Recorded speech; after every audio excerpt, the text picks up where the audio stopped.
aku laknat sampai hari kiamat. Maka menangislah meraung-raung iblis, Pak. Iblis menangis meraung-raung. Lalu yang kedua, iblis nangis meraung-raung, Pak, ketika diusir dari surga. Apa nak diusir? Nyolah membangkang kepada Allah, tak mau sujud ke Adam, lalu diusir oleh Allah. Fakhrud minha fa innaka rajim. Iblis, keluarlah engkau dari surga. Engkau yang terkutuk, makhluk yang terkutuk, keluarlah engkau. Nangis lagi meraung-raung, makanya kita jangan suka nangis meraung-raung. Yang suka nangis meraung-raung itu siapa? Iblis. Kalau ada mak-mak suka nangis meraung-raung berarti makanya anak-anak juga demikian. Kalau nangis meraung-raung berarti makanya jangan nangis meraung-raung. Apalagi kalau ada keluarga kita meninggal, mak kita meninggal, anak kita meninggal, ayah kita meninggal, jangan nangis meraung-raung. Kalau nangis sedih tak apa-apa, dah keluar air mata, meleleh air mata sedih, awak berkisah, tak apa-apa. Yang tak boleh itu apa, mak? Nangis, ngempeh-ngempeh dinding, ninju dinding, ngoyak baju, itu tak boleh. Itu yang tak boleh. Kenapa? Kalau kita nangis meraung-raung, maka mayat itu tersiksa disebabkan tangisan kita tu. Mana dalilnya? Nabi Muhammad SAW bersabda, innal mayyit la yu'azzabu bibukai ahli alaihi. Sesungguhnya mayat itu tersiksa disebabkan tangisan meraung-raung keluarganya. Dalam hadis yang lain Nabi bersabda, man niha alaihi fa innahu yu'azzabu alaihi wa innahu yu'azzabu bima niha alaihi. Barang siapa yang diratapi atasnya, maka sesungguhnya ratapan tersebut menjadi siksaan bagi mayat itu. Makanya jangan kita meratapi, laki aku lagi terus aku ke mana lagi, udah apa nak nangis udah tu, aki mendengar kawin lagi.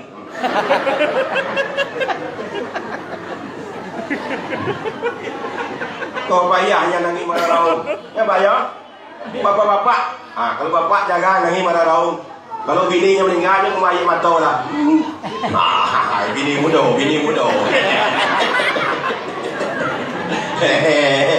Yang air mata itu air mata buaya tu. Dalam hati, 3 bulan tangkap lagi. 3 bulan kawin lagi. Makanya bapak tu mak, 3 bulan bininya meninggal, ajalah kawin di bini baru. Tapi kalau mak-mak mana?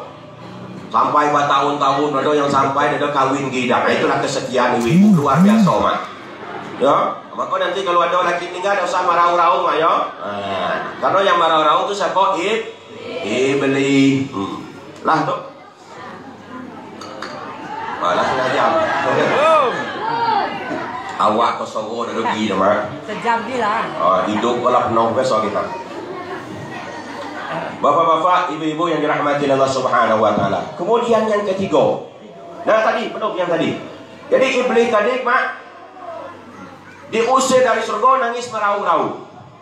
Sebelum dia diusir, dia minta buat MOU dengan Allah. Tahu MOU, mak? Memorandum of Understanding. Apa kata iblis? Tak apa-apa ya Allah. Aku diusir dari surga, tak apa-apa. Aku dilaknat, tak apa-apa. Tapi mohon kita buat MOU, kesepakatan, Memorandum of Understanding. Apa isi MOU yang dimohonkan oleh iblis tersebut, Pak Bu? Qala rabbi fa'anzirni ila yaumi yub'atsun. Ini isi MOU-nya, ya Allah. Tolong aku ditangguhkan, dak pakai mati-mati sampai hari kiamat. Itu permintaan iblis, Pak. Lalu dikabulkan oleh Allah. Oke, kalau begitu, no problem. Qala fa innaka minal munzirin. Kalau itu permintaanmu ya iblis, aku kabulkan. Kamu hidup selamanya di dunia ini, dak pakai mati-mati. Tujuannya apa, Pak? Yang minta hidup selama-lama di dunia ini? Qala fa bi izzatika la ughwiyannahum ajma'in. Tujuan iblis minta hidup selama-lama di dunia sampai hari kiamat adalah untuk menggoda anak Adam, untuk menyesatkan anak Adam, untuk diajak sebanyak mungkin masuk neraka bersama iblis mah. Itu MOU iblis dengan Allah. Selama dunia ini masih ada, nyo selalu menggoda kita. Ayo mak, jangan sembahyang mak, jangan sembahyang mak, jangan sembahyang subuh mak. Sembahyang subuh tak apa-apa dah, tapi jam 10 pagi be, ya. Lagi awak sama-sama masuk neraka. Yang motong, ayo motong pak, kakek udel ganti kilo pak yo. Wah, sawit ganti tu ambil pak. Saat padi ganti ini ayo awak nuai dia ganti nanam awak nuai. Enak kan awak makan be, ganti payah nanam awak makan. Wah, tak apa-apa dah. Kakek awak masuk neraka bersama-sama. Itu bisikan iblis pak. Ayo pak, ayo pak tambah tua tambah ganji awak pak. Oh, iblis, bisikan iblis. Ayo mak lawan laki awak. Mak takut dengan laki awak ke. Lawan laki itu. Yo ni awak tiu pula nyo. Pecah piring itu biar bapak awak. Pecah piring solusi. Besok beli lagi. Tak apa-apa dak mas kan banyak. Itu bisik mudah tu terus supaya nanti penuh neraka itu. Ganti iblis. Makanya hati-hati kita. Itu MOU iblis dengan Allah dan itu diizinkan oleh Allah Subhanahu wa taala. Jelas mak? Mulai dari kini jangan lawanlah. Kalau melawan lagi iblis itu misalkan. Mak juga, bapak juga modal itu mantang-mantang lagi ini dalam melawan apa kata awak anak kaji. Jangan. Kemudian Bapak Ibu sekalian yang dirahmati Allah Subhanahu, yang ketiga, iblis menangis meraung-raung. Ketika Nabi Muhammad dilahirkan ke dunia, Nabi Muhammad lahir nangis sekencang-kencang jadi-jadinya mak. Iblis itu mak. Coba contoh macam mana nangis meraraung mak. Coba contoh macam mana mak. Saya ni suara tak jauh. Pak Gadas, saya Gadas. Menangis meraung-raung pak. Kenapa?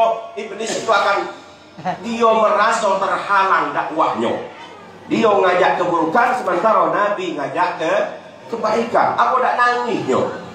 Menangis meleleh air matanya. Makanya kita memperingati Maulid Nabi ini pak, iblis dia dah senang dah pak.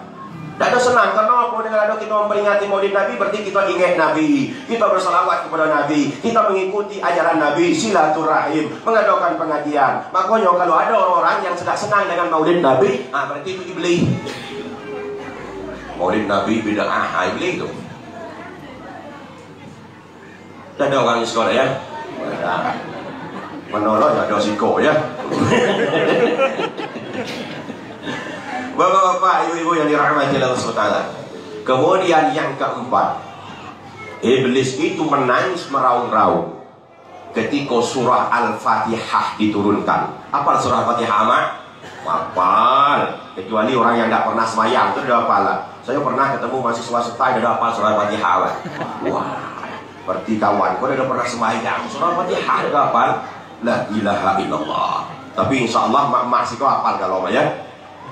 Jadi ketika surah Al-Fatihah itu turun, iblis nangis meraung-raung. Artinya apa Bapak Ibu sekalian? Iblis itu takut dengan surah Al-Fatihah. Makanya ketika kita sembahyang, satu-satunya surah dalam Al-Quran yang tidak boleh kita tinggalkan adalah surah Al-Fatihah. Kalau surah lain boleh kita baca, boleh tidak. Tapi surah Al-Fatihah tidak boleh kita tinggalkan. Setiap rakaat wajib membaca surah Al-Fatihah. Apa tujuannya? Untuk membentengi diri kita dari gangguan iblis, gangguan syaitan, gangguan jin, gangguan antum belau.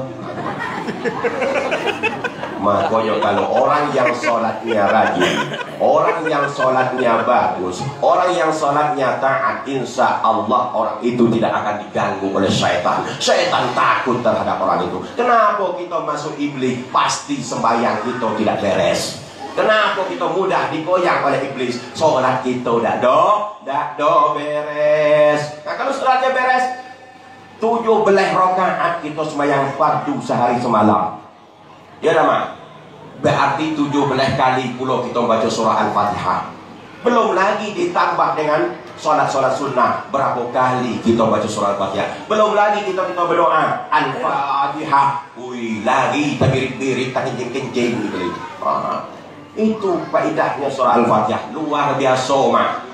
Bahkan juga surah Al-Fatihah ini, kalau kita berdoa dengan membacakan surah Al-Fatihah, maka insya Allah apa yang kita mintakan itu cepat dikabulkan oleh Allah Subhanahu wa Ta'ala.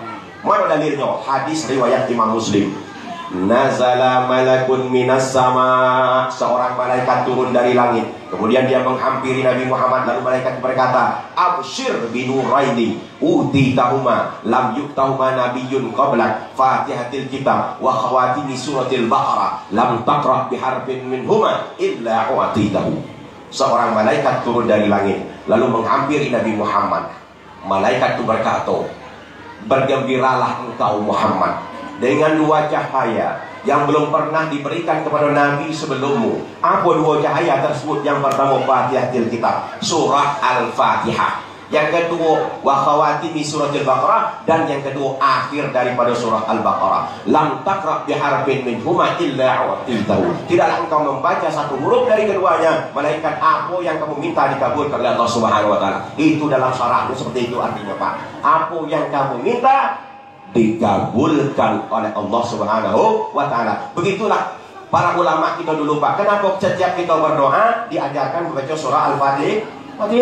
Itu supaya lebih cepat dikabulkan doa kita. Sebelum doa kadang-kadang Al-Fatihah, kadang-kadang di tengah doa, setelah doa Al-Fatihah, setelah itu amin amin ya Allah, amin ya Rahman, amin ya Rahim. Setelah itu ada lagi Al-Fatihah. Banyak, semakin banyak Al-Fatihah semakin baik. Ini ada orang-orang atau bid'ah. Udah tahunya. Itu dalilnya. Alasannya kok Nabi tidak mencontoh dah. Kalau memahami hadis yang dicontohkan Nabi yang tidak dicontohkan Nabi dari sunnah dah. Sesat kita nanti Pak. Hadis itu kan bukan yang dilakukan oleh Nabi. Hadis itu ada perbuatan Nabi, ada ucapan Nabi, ada sifat Nabi, ada ketetapan Nabi. Ini kan hadis ucapan Nabi. Nah, ucapan Nabi itulah yang menyebabkan para ulama berbeda pendapat. Ada mazhab Hanafi, ada mazhab Maliki, ada mazhab Syafi'i, ada mazhab Hambali. Hadisnya sama, ya kan? Tapi cara mereka menggali hukum berbeda. Itu Bapak ibu sekalian yang dirahmati Allah Subhanahu. Makanya mak-mak, kalau ada wak minta kepada Allah, permohonan kepada Allah, maka iringi dengan surah Al-Fatihah. Ya Allah, ampunkanlah dosa saya ya Allah. Ya Allah, jadikanlah anak saya anak yang soleh solehah ya Allah. Ya Allah, banyakkanlah kami dapat emas hariko ya Allah. Ya Allah, hilangkanlah sifat kanji lagi aku ya Allah. Al-Fatihah. Baca Fatihah mak. Mak, ada lagi kanji siko. Nah, kalau ada lagi awak kanji, baca surah Al-Fatihah banyak-banyak. Ada perlu banyak-banyak dah, 7 kali jadilah. Kapan macamnya mak? Ketika kau sedang tidur mak. Ketika lagi awak yang kanji itu sedang tidur, dibaca datang kepalanya tu mak surah Al-Fatihah. Dah banyak-banyak 7 kali jadilah. Ya Allah, hilangkan kanji lagi aku baca. Bismillahirrahmanirrahim. Bismillahirrahmanirrahim. Setelah 7 kali mak sembuh ke kepala dengan air liur mak. Puh.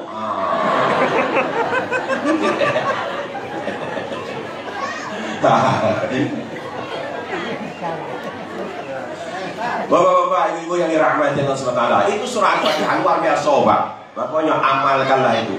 Insya Allah kalau kita banyak baca surah Al-Fatihah, kita akan terlindung dari gangguan syaitan, iblis, jin, hantu belaunan. Kemudian cara baca surah Al-Fatihah juga banyak-banyak, banyak macamnya Pak. Wah dulu ketika ya Qiraat kan banyak, ada qiraat sabar, ada qiraat asar. Dulu ketika saya di Sudan sembahyang tarawih itu setiap malam itu berganti imam. Malam ini qiraah Hafs, malam hari ini qiraah Duri, malam hari ini qiraah Ruwais, malam hari ini Ibnu Katsir. Woi macam-macam Sehingga yang awak tidak tahu dulu jadi tahu. Misalnya cara baca Al-Fatihah riwayat Imam Uwais macam mana teh? Alhamdulillahi Rabbil Alamin Ar-Rahmanir Rahim. Terus ihdinas siratal mustaqim siratal ladzina an'amta 'alaihim ghairil maghdubi 'alaihim waladdallin. Ada udah tuh Pak. Kalau di Siko imam macam mana? Aliran sesat. Ada lagi Abi Hamzah. Apa? Riwayat Hamzah. Macam mana cara baca Al-Fatihah? Alhamdulillahirabbil alamin arrahmanir rahim maliki yaumiddin. Pendek mana Pak? Kemudian tiba di intinas itu shad diganti zai. Ihdinas siratal mustaqim siratal ladzina an'amta 'alaihim ghairil maghdubi 'alaihim waladdallin. Apa dak sesat keluar ngaku? Di situ biasa. Ada lagi riwayat Imam Susi, Pak. Bukan Menteri Susi, Menteri Kelautan tuh dah. Caranya macam mana? Alhamdulillahi Rabbil Alamin Ar-Rahmanir Rahim Maliki Yaumiddin. Macam-macam.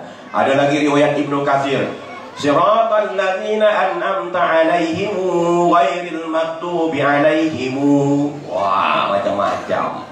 Ada lagi riwayat Imam Duri, Mak. Kalau baca wadduha tu wadduha. Itu Imam Duri, Pak. Itu orang Nigeria tuh, itu rata-rata Duri. Bismillahirrahmanirrahim. Wadduha wal laili idza saja ma wadda'aka rabbuka wa ma qala walal akhiratu khairun laka minal ula wa lasawfa yu'tika rabbuka fatarda alam yajidka yatiman fa'awa wa wajadaka dhallan fahada wa wajadaka 'ailan fa'aghna. Kalau di sini imam baca tuh sesat. Itu riwayat Duri. Bapak-bapak, ibu-ibu yang dirahmati Allah Subhanahu wa taala. Kita tahu ya, Mak? Ya ini ya. Lembaga sejam, Mak, asli. Saya rasa bagus 15 menit, tapi lembaga sejam. Bapak-bapak, ibu-ibu yang dirahmati Allah Subhanahu wa taala. Kita memperingati Maulid Nabi karena cinta tadi. Nah, kalau kita cinta dengan Nabi, Mak, tak cukup dengan kata-kata. Dalam syair dikatakan, "Lau kana hubbaka shadiqan la ata'tahu, innal muhibba liman yuhibbu muti'u." Andaikan cintamu itu tulus, niscaya kamu akan mentaatinya. Sesungguhnya pecinta kepada yang dicintainya selalu taat. Begitu, Pak. Kalau kita cinta kepada Nabi, pasti kita taat kepada Nabi. Kalau kita bilang cinta kepada Nabi tapi kita tidak taat kepada Nabi, itu namanya tidak cinta, itu namanya cinta monyet. Itu, Pak. Kalau orang cinta itu pasti dia mengikuti apa yang disukai oleh yang dicintainya. Contoh Pak Kades. Nah, contoh Pak Kades cinta dengan seorang wanita bernama Zainab. Dan contoh bini Pak Kades apa nama? Ayu. Nah, namanya cinta dengan Zainab. Pak Kades jatuh cinta kepada Zainab, Pak. Nah, tentu apa yang disukai oleh Zainab, diminta oleh Zainab, pasti akan dituruti oleh Pak Kades. Contoh, hari hujan lebat, malam-malam jam 12. Tiba Zainab penelpon, kering, oh Mas Joko. Ay, adik Koralita nian apa nian? Kepingin makan bakso, minta tolong dong Bang Joko beli bakso dong. Padahal jam 12 malam hujan-hujan ten.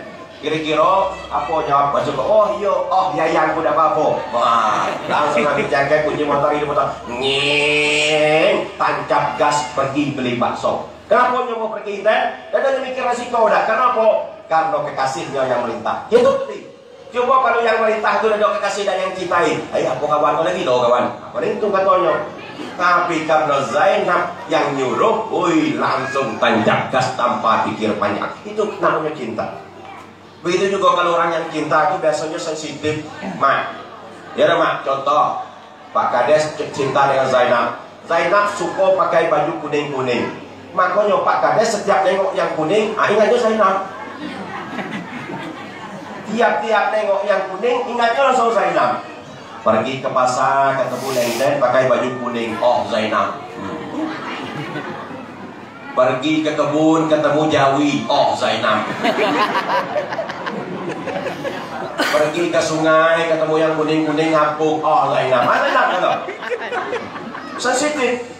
Nah, seharusnya kita juga demikian. Kalau kita cinta kepada Rasul, kita harus sensitif dengan apa yang dilarang oleh Rasulullah, apa yang diperintah oleh Rasulullah Sallallahu Alaihi Wasallam. Jangan katakan cinta kalau kamu tidak sensitif dengan apa yang diperintah oleh Rasulullah dan yang dilarang oleh Rasulullah Sallallahu Alaihi Wasallam. Bapak-bapak, ibu-ibu yang dirahmati oleh Allah Subhanahu Wa Taala. Bagaimana rasa cinta kita yang benar kepada Rasulullah SAW. Nah, kini saya nak nanya, Mak. Halo, Mak. Gaya semangat. Kalau Mak cinta dengan Rasul, saya nak nanya, siapa nama ayah Nabi? Wah, padai Mak. Siapa nama ayah Abdullah? Wih, padai Mak. Siapa nama ayah Abdul Muttalib? Mulai. Ayo kan. Tadi kata mak tu, Nabi Muhammad tu namanya ayahnya Abdullah, nama ayah Abdullah Abdul Muttalib, nama ayah Abdul Muttalib siapa? Ayo kan. Tentu gini. Mak kok. Kalau nama artis kenal galau. Nabi dan tugi. Coba tanya mak itu dengan Ayu Ting Ting. Kenal kalau tuh, Mak, itu nama ayah Ayu Ting Ting tuh katanya Abdul Razak. Nama Mak Ayu Ting Ting tuh, Mak, itu kata Mak Ummu Kulsum. Nama anak Ayu Ting Ting tuh, Mak, itu siapa namanya? Bilqis. Nama mantan suami Ayu Ting Ting tuh, Mak, itu katanya Enji. Apa enggak tahu, Mak? Tanya lagi, Mak, itu Inul, Mak. Itu artis dangdut. Siapa nama lakinya, Mak? Adam. Orang sebut tu tepat tu, Mak. Wah, paham kan? Ini tanya ni tak tahu dah. Ini macam mana ni? Dengar, Mak, ya? Harus apa? Nah, siapa yang bisa ngulang ya, Mak?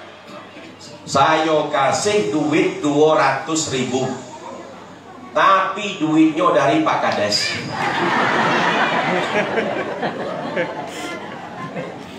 Ya, Mak, ya? Dah tu kayak naik 100.000 jadi 300. Yang 100.000 itu dari Ustadz Darul. 300.000 siapa yang bisa ulangi kan?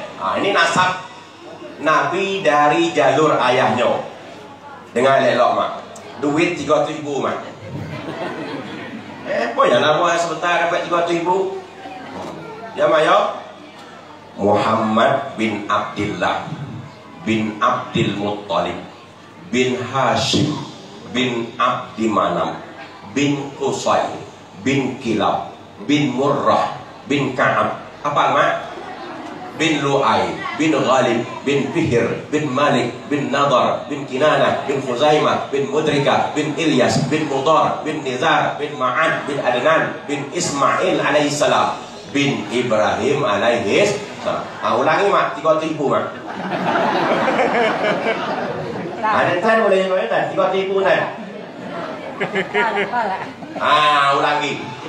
Muhammad bin Abdullah bin Abdul Muttalib bin Hashim bin Abdi Manaf bin Qusay bin Kilab bin Murrah bin Ka'ab bin Lu'ay bin Ghalib bin Fihr bin Malik bin Nadar bin Kinanah bin Khuzaimah bin Mudrika bin Ilyas bin Mudar bin Nizar bin Ma'ad bin Adnan bin Ismail bin Ibrahim alaihissalam. Ulangi, Mak. 3 juta, Mak. Dah jadi duit keluar dapat kada saman. Kakek kasih dengan saya bela. Itu jalur ayahnya, emaknya pula. Tadi dinyanyi oleh anak kita. Nama mak Nabi namanya Siti Aminah. Kini saya nak nanya enten, nama ayah Siti Aminah siapa? Nama ayah Siti Aminah siapa? Wahab. Wahab. Ada nama Wahab sih kau? Ada. Namo ayah Siti Aminah, namanya Wahab. Namo ayah Wahab siapa? Sayubiah. Namanya Abdi Manaf. Bukan Abdi Manaf dari jalur ayahnya tadi.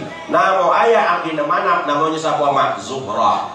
Namo ayah Zuhrah, namanya Kilab. Jadi bertemulah nasab ayah Nabi dengan mak Nabi di Kilab. Kalau sudah terus Kilab bin Murrah bin Ka'ab bin Lu'ay bin Ghalib bin Biyah bin Malik bin Nadar bin Kinana bin Huzaimah bin Mudrikah bin Iyas bin Mudar bin Nizam bin Ma'ad bin Adnan bin Ismail bin Ibrahim alaihis salam. Kemudian anak Nabi ada berapa mak? Ada tuh 7. Jantan berapa? 3. Betina berapa? Ampe. Mana yang baik tuh pak? Yang pertama siapa mak? Zainab. Yang kedua Ruqayyah. Yang ketiga Ummu Kulsum. Yang keempat Fatimah. Anaknya yang jantan. Yang pertama namanya siapa? Qasim. Yang kedua Abdullah. Yang ketiga Ibrahim. Makanya kita harus tahu itu.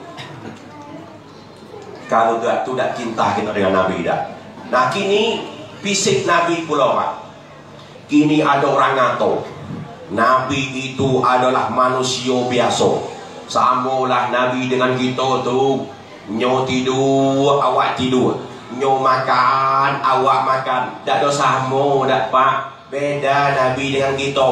Kalau kita tidur matanya mencing, hatinya mati. Kalau Nabi pak, matanya mencing wa qalbuhu la yanam, hatinya tak pernah tidur, selalu berzikir kepada Allah, Allah, Allah, Allah. Walaupun matanya mencing, hatinya berzikir kepada Allah, Allah, Allah, Allah. Makanya Nabi itu ketika jago yang ingat langsung Allah. Kalau mata mencing, hati mati. Pas jago yang kayaknya apa mak? Set, sawit, emas. Makanya beda. Nabi lagi pak. Nabi itu peluhnya, itu peluh dan bahasa kami peluh. Bahasa orang sini mungkin keringan. Ya mak. Bahasa dusun kami peluh. Bahasa orang sini keringan. Ya ten. Peluh kok? Oh sama lah ya. Kira berbeda tadi. Peluh Nabi itu mak, itu lebih harum dari bau minyak kasturi. Peluh Nabi, keringat Nabi itu lebih harum daripada bau minyak kasturi. Sampai-sampai seorang sahabat bernama Umi Sulaim itu menjadikan keringat Nabi sebagai minyak wangi. Jadi pakai peluh Nabi sebagai minyak wangi di badannya mak. Itu saking harumnya keringat Nabi. Nah keringat mak, peluh mak, peluh ninten. Makanya mak cubalah cium kelak siang awak peluh tu cium bawah ketiak. Apa bau? Pingsan awak. Kalau Nabi lebih harum dari bau minyak kasturi. Begitu juga Nabi ketika sedang berbicara pak, memancarkan cahaya dari sela-sela giginya. Bau mulutnya harum. Kita ketika berbicara mak yang keluar apa mak? Air liur busuk. Berbeda. Makanya Nabi itu bukan manusia biasa, tetapi Nabi manusia yang luar biasa. Bapak-bapak, ibu-ibu yang dirahmati Allah Subhanahu wa taala. Kemudian yang terpenting adalah sifat Nabi. Nah, sifat Nabi kita lah hafal dulu ngaji-ngaji di sekolah. Sifat Nabi itu ada 4. Pertama apa mak? Sidik. Yang kedua apa? Patona. Kok patona? Apa? Ama. Yang ketiga tabligh. Yang keempat patona. Itu harus kita tahu.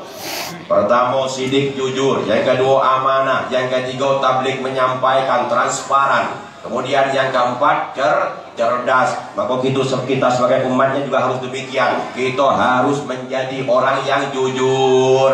Jangan pada ngicuh. Awak bilang awak cinta Nabi, tapi pada ngicuh berarti awak tidak cinta kepada Nabi namanya. Ngicuh bini pada, ngicuh laki pada, ngicuh anak pada, ngicuh siapapun pada. Ini jangan. Berarti awak ada cinta dengan Nabi namanya Datuk. Kalau cinta dengan Nabi, jangan pada ngicuh. Nabi itu orang yang jujur. Iyyakum wal kazib, fa innal kazib yahdi ilal fujur, wa innal fujur yahdi ilal nar, kata Nabi. Takutlah kalian untuk berbohong pada ngicuh, karena ngicuh itu akan menggiring Anda kepada keburukan, dan keburukan itu akan menghantarkan kamu kepada neraka. Makanya jangan ngicuh. Nabi itu Pak jujurnya minta ampun. Dalam berdagang beliau tuh Pak, sebelum menikah dengan Siti Khadijah, beliau membawa barang dagangan Siti Khadijah ke negeri Syam. Sebelum beliau berangkat ke negeri Syam, Siti Khadijah menjelaskan harga barang tersebut kepada Nabi Muhammad. Muhammad, ingat, barang ini harganya 10 dirham. Nanti juallah di negeri Syam dengan harga 11 dirham. Barang ini harganya 15 dirham. Nanti juallah di sana dengan harga 16 dirham. Lalu berangkatlah Nabi Pak. Sesampai di negeri Syam, tiba orang menawar dagangan Nabi tadi, yang harga 11 dirham itu ditawar oleh orang dengan harga 15 dirham Pak. Lalu apa jawab Nabi? Wahai Pak, kalau nak beli barang kau, belilah dengan harga 11 dirham. Kalau 15 dirham aku tak mau jual dah. Mak dah tu mak jaga. Ada orang ni modal awak ni jual ni sebelah misalnya 1.000. Awak jual ni barang ni 1.000. Tiba-tiba orang nawar 300.000. Lalu mak bilang ke orang tu, wah Pak, kalau nak beli barang ni beli 1.000 deh. Kalau 300.000 saya dah jual dah. Ada tu Mak. Nabi modal tu Pak jujurnya. Apa yang disampaikan Siti Khadijah dia ikutin. Dia itulah amanah al-amin. Dah mau ngicuh dah. 11.000 ditawar orang 15.000. Apa untung tu Pak? Dah maunya dah. Kalau kita tahniah lah. Hai Pak. Ada dah dapet dosa balik doh. Ada dah dapat 5 balik doh. Iko modal lama be 6 balik. Iko 5 balik dah dapat doh Mak. Modal lama 6 balik. Kalau apa nak beli yo 7 balik lah Mak. Iko modal lama kon 6 balik, apa jual bapak ambil untung, jual 7 balik. Ya udah tu Pak.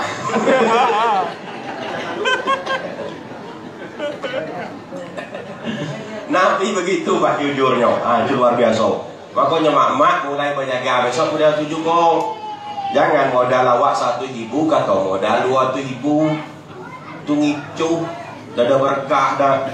Terus terang pada awak. Nah Pak, ni barang ni modal saya 1.000. Saya jual dengan bapak 1 juta. Kalau bapak nak beli, belilah. Kalau tak ya dapat modal. Udah tu. Kan ngicuh.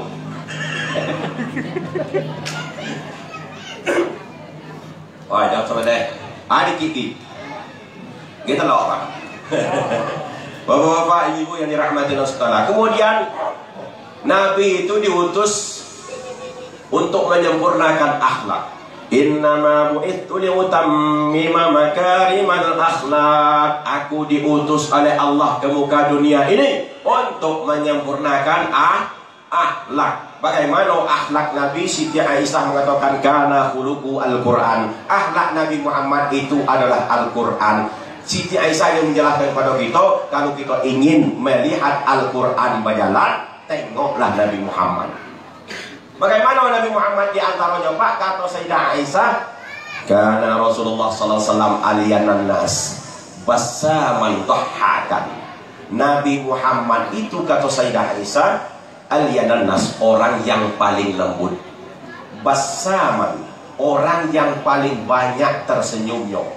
Dohakan, orang yang paling banyak bersenda gurau dengan keluarganya. Nah, kita juga harus demikian, mak. Jadilah orang yang lemah lembut, jangan jadi orang kasar. Mulut kita lembut, sikap kita lembut, tingkah laku kita lembut. Seperti Rasulullah Sallallahu Alaihi Wasallam, jangan kasar, jangan babalah be, jangan tengkar be, bertengkar be kawe. Nah ini. Itu kalau kita mencintai Rasul, umat Rasul, jadilah orang yang lemah lembut. Begitu Rasulullah, Pak. Ini kasihan, bini batinju, hidungnya lah pesek, tambah pesek, hidungnya bertambah. Saya nengok di Facebook, di WA, Pak, ada batino ibu, saya nengoknya mukanya lah lebam, hidungnya lah balu, wah tambah pesek. Ya Allah, kenapa di tangan lakinya? Ada juga saya tengok, Pak, bapak-bapak incut kalau hidungnya, mulutnya, kenapa di tangan bininya? Oh. Ternyata bininya pada basilek, lantas itu. Apa nak batangan? Tengah-tengah dikit apa lah babalah mulut dikit, jangan batangan. Karena apa? Perempuan itu, kata orang Arab, jismun latif, Pak, makhluk halus. Oh. Jadi batino itu makhluk halus. Makhluk halus maksudnya yang harus dihalusi, jangan dikasarin begitu, Pak. Ciptakan keromantisan di dalam rumah tangga. Kita di Merangin ya, Pak, 2020 ini banyak janda, Pak. Ada yang ngato ke saya kemarin meningkat jadi 600 janda di Merangin. Tidak tahu juga siapa yang hitung. 600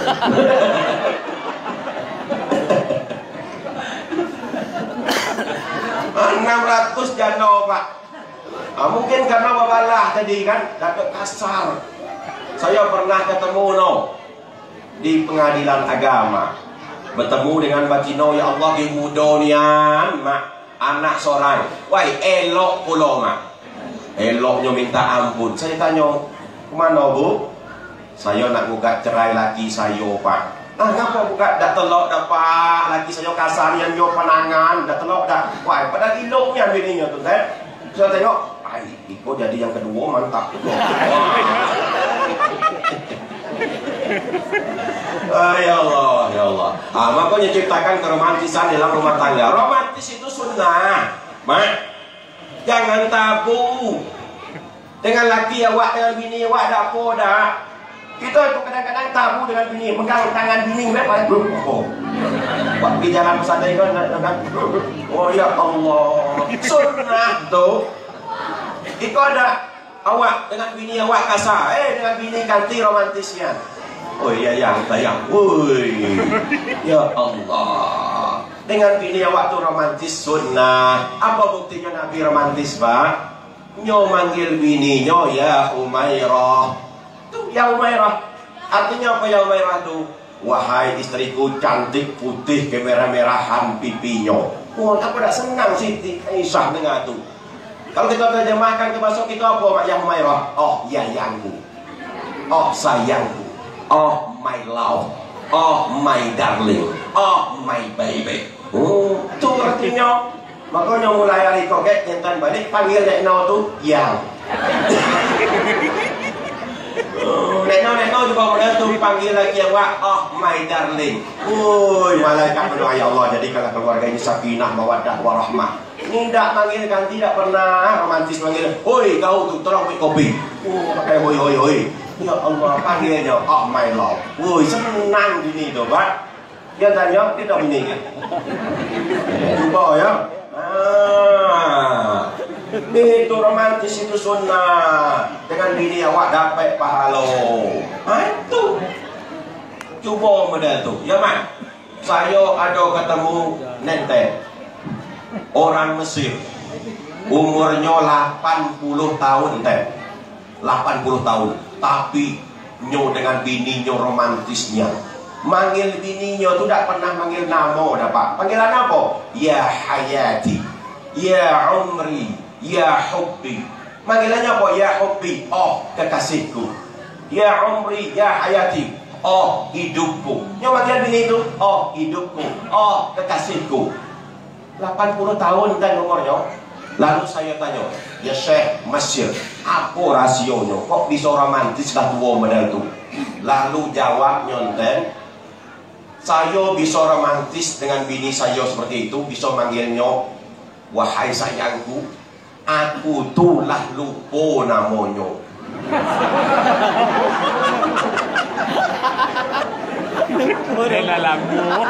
Nasi iswa wa khaib as'aluha, aku dah lupa namanya, terus nak nanya kita takut. Akhirnya itulah yang saya panggil terus, ya hubbi ya hayati ya umri. Maksudnya apa no? Itulah luar biasa nenten itu. Berartinya mulai nikah lu dia pernah manggil nama bininya dah. Manggilnya sayang sayang sayang sayang sayang sayang. Oi sayang, oi sayang, oi sayang. Sampailah mau sayang sayang. Nah, tak ada terkena lagi di namanya saking romantis. Tuh, tak terkena lagi di nama. Nak nanya lagi takut pula kan? Tuh rasionya mak. Makanya kalau ada pengantin muda panggil bini, sayang sayang sayang. Anak gua sudah lupa namanya, saya itu sayang tuh. Bapak-bapak, ibu-ibu yang dirahmati Allah Subhanahu wa taala. Habis itu ciptakan keromantisan dalam rumah tangga. Kemudian Nabi itu basaman.